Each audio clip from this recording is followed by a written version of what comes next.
எல்லாருக்கும் வணக்கம். பத்திரிகை நண்பர்களுக்கெல்லாம் வணக்கம். நான் இந்த டிவியில் ஒரு ப்ரோக்ராம் பண்ணலான்னு சொன்னாலே நான் இதை சொல்லுவேன். ஏங்க, ஒரு டீம் போய் உட்காந்துக்கிறோம், யார் சேட்டலைட் வாங்கியிருக்காங்க, அங்கே போய் நம்ம என்ன பண்ணுவோம், ஆடியன்ஸ் மாற்றி மாற்றி பாராட்டி, எப்படி அருண்ராஜன் நீங்கள் எப்படி இப்படி ஒரு ஷாட் வச்சிங்க சார், நீங்கள் வேற லெவல். இப்போது டிவி முன்னாடி கொஞ்சம் ஆண்டாட்டே நீங்களே உங்களை ஒருத்தர் மாற்றி பாராட்டிக்கிட்டே இருப்பீங்க.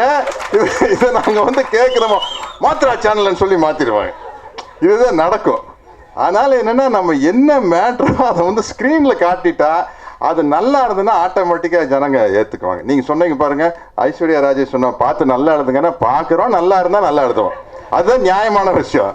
இல்லாட்டி என்ன, எனக்கு இது இப்போ நம்ம வந்து இந்த பாம்புக்கு விஷம் உள்ள இம்யூன் ஆன மாதிரி எனக்கு அது இம்யூன் ஆகி போச்சு. நான் 40 வருஷமாக இந்த ப்ரீவியூ தியேட்டர் வாசலில் சொன்ன பொய்யுக்கு அளவே இல்லைங்க. கொஞ்ச நேரம் படம் பார்த்துட்டு அப்படியே பெருமூச்சு விடுறது. என்ன, அந்த படத்தில் மெய் மறந்து போல என்ன பொய் சொல்லலான்னு உள்ள செட் பண்ணுறது, கையெல்லாம் புல்லரிச்சிருச்சு, இந்த ரேஞ்சுக்கெல்லாம் ஒரு பிஹேவ் பண்ணி என்ன பண்ணுறது. இப்போ வந்து இந்த கேமராவுக்கு பின்னாடி நாம் நடித்த நடிப்பு அது கட்டப்பா மாதவப்படையாச்சு எல்லாத்தையும் தாண்டின ஒரு நடிப்பு. இது நானே கற்பனை பண்ணி நடிக்கணும் இல்லை, இது எழுதி கொடுத்த வசனத்தை பேசுகிறேன். அது வந்து நான் நடிக்கணும், நானே ஸ்கிரிப்ட் பண்ணி இல்லை. எனக்கு இங்கே ரொம்ப மேட்டருக்கு வருவோம். கலை சாருக்கும் அனுராஜா சாருக்கும் பெரிய பாராட்டுகளை சொல்லிக்கிறேன். என்ன, சவுண்டு டிபார்ட்மெண்ட்லேருந்து 2 பேர் கூப்பிட்டீங்க, ஐஸ்வர்யா ராஜேஷ் அதை பேசினாங்க. ஏன்னா இந்த திரைமறைவு கலைஞர்களை பற்றி நம்மளுக்கு தெரியறதே இல்லை. நம்மளுக்கு வந்து ஒரு சினிமா ஜெயிக்கையில் வந்து முதல்ல நடிகர்கள், டைரக்டர், மியூசிக் டைரக்டர், அப்படி தான் நம்மளுக்கு தெரியும். திரைமறைவு கலைஞர்களை பற்றி எனக்கு யாருக்குமே தெரியறதில்ல. ஏன் இந்த சவுண்ட் டிபார்ட்மெண்ட்டை பற்றி சொல்கிறேன்னா, நான் பாகுபலியில் நடிச்சிக்கல ஹைதராபாத் ஏர்போர்ட்டில் ஒருத்தர் பார்த்தேன். அவர் வந்து, சார் நானும் கோயம்புத்தூர் தான் சார் அப்படின்னாரு. சரி, என்ன ஹைதராபாத்தில் ஐடி கம்பெனியில் ஒர்க் பண்ணுறீங்களா அப்படின்னா, இல்லை சார் நான் அந்த பாகுபலியில் தான் ஒர்க் பண்ணுறேன் சார். பாகுபலியில் என்ன பண்ணுறீங்க அப்படின்னா, சார் அந்த இந்த இந்த இந்த சீன் எல்லாம் அப்படின்னாரு, கிராஃபிக்ஸில் ஒர்க் பண்ணுறீங்க அப்படின்னு. இல்லை சார் இந்த சீன் கிரியேஷன்னாரு. சாபு சிறில் சார்கிட்ட செட் அசிஸ்டண்ட்டா அப்படின்னா, இல்லை சார் அது இல்லை சார், இது சிஜியா, அதுவும் இல்லை சார் அப்படின்னாரு. வேறு என்ன தம்பி பண்ணுறீங்க அப்படின்னாரு. இந்த சார் வெளியே சொல்லிடாதீங்க. சரி சொல்லுங்கள், நேற்று நீங்களும் பிரபாஸ் ஒரு சீன் நடிச்சிங்கல்ல. ஆமாம் சார் அப்படின்னா. அது லேப்டாப்பை திறந்தார் சார், யார்கிட்டையும் சொல்லிடாதீங்க சார், படத்தில் இப்படித்தான் சார் வரணும்னு மிரண்டேன்.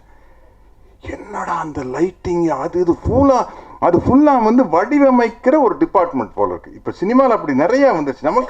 நமக்கு சரி, கேமரா டிபார்ட்மெண்ட்டா, ஆர்ட் டிபார்ட்மெண்ட்டா, சிஜி டிபார்ட்மெண்ட்னா அதை தாண்டி அதுக்கு மேலே என்னமோ இருக்கிற அந்த மாதிரி இன்றைக்கி சவுண்டில் வந்து இப்போ உங்கள் 2 பேர்த்தோடைய வித்தை தான் இதில் தெரியுது. உங்களுடைய எஃபெக்ட், அதாவது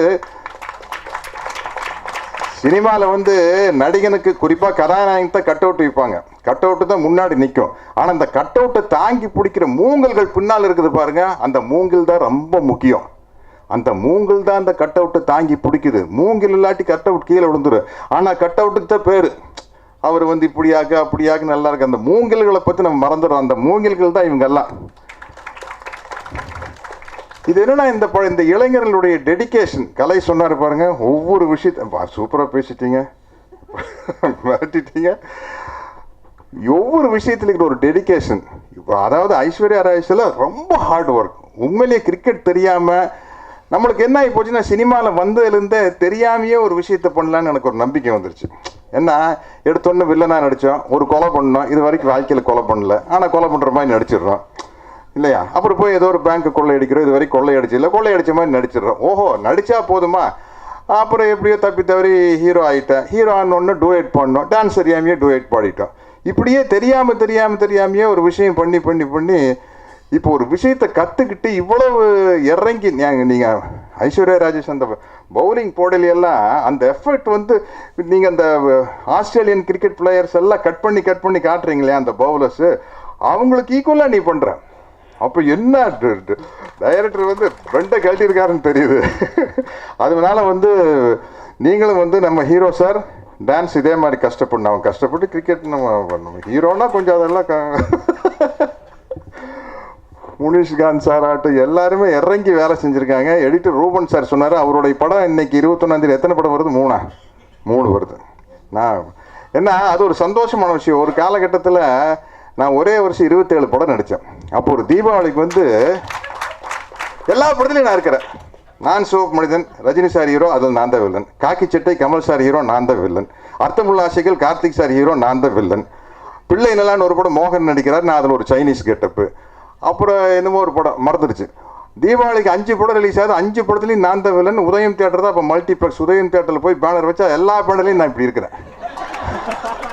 உள்ள கூலிங் கிளாஸ் போட்டிருக்கிறேன், உள்ள சைனீஸ் கெட்டப் இருக்கிறேன், உள்ள ஒரு வயசான கெட்டப் இருக்கிறேன். அடையப்பா அப்படிங்கிற மாதிரி பல தடவை அந்த உதயம் தியேட்டர் வாசல் போயிட்டு வந்துட்டு ஆனால் இருக்கிற எல்லா பேனர்லையும் நான் இருக்கிறேன். அந்த மாதிரி ரூபன் சார் வந்து ஃபோட்டோ இல்லாட்டி போய் பார்த்தா கீழே எல்லாம் ரூபன் ரூபன் ரூபன் இருக்குது. அது மாதிரி வந்து இந்த படம் வந்து உங்களுக்கெல்லாம் ஒரு கணா இருக்குது, இந்த படம் ஜெயிக்கன்ட்டு. நம்ம கொஞ்சம் ஓவராக கணா காம. என்னோட ஆசை என்னென்னா இது தங்கல் மாதிரி சைனாலேயும் சூப்பர் ஹிட் ஆகணும். இல்லை ஒரு ஸ்போர்ட்ஸ் படம் வந்து எங்கே வேணாலும் போய் ஜெயிக்கிறதுக்கு ஒரு வாய்ப்பு இருக்குது. ஒரு ஜென்ரல் மேட்ரு எடுத்துட்டா இப்போ ராஜமௌலி சார் வந்து படம் எடுத்தார், நான் படம் எடுத்தார். அது உலகம் பூரா ஓடிச்சு. பாகுபலி உலகம் பூரா ஓடி இருக்குது.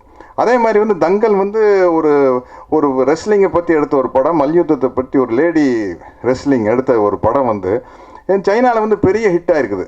அது வந்து இது வந்து ஒரு குக்கிராமத்துலேருந்து ஒரு பொண்ணு, ஒரு விவசாய குடும்பத்தில் ஒரு பொண்ணு வந்து இந்தியா டீமில் போய் ஆடி ஜெயிக்கிறது அப்படிங்கிறது வந்து ஒரு என்கரேஜிங்கான விஷயம். ஸோ அந்த ஒரு கிளைமேக்ஸில் வந்து எல்லாருமே அழுதுருவாங்க. நான் இப்போ டப்பிங் பேசி இளவரசன்கிட்ட அதை சொன்னேன், எல்லாரும் அழுதுருவாங்க. அதுதான் இந்த படத்தினுடைய மிகப்பெரிய வெற்றியாக இருக்கும்.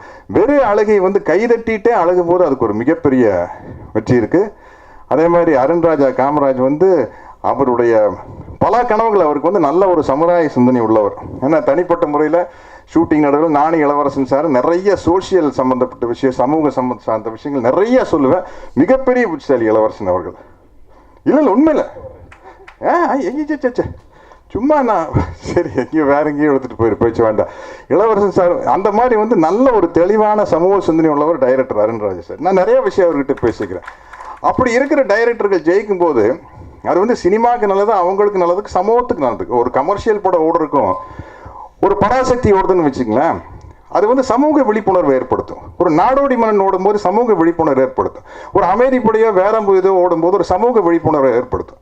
ஒரு பரியேறும் பெருமாள் ஓடும்போது ஒரு சமூக விழிப்புணர்வு ஏற்படுத்தும். அது மாதிரி அந்த மாதிரி உள்ளுக்குள்ள அந்த ஆதங்கம் இருக்கிற ஒரு படைப்பாளி ஜெயிக்கும் போது அது வந்து சினிமாவுக்கு நல்லது, சமூகத்துக்கு நல்லது.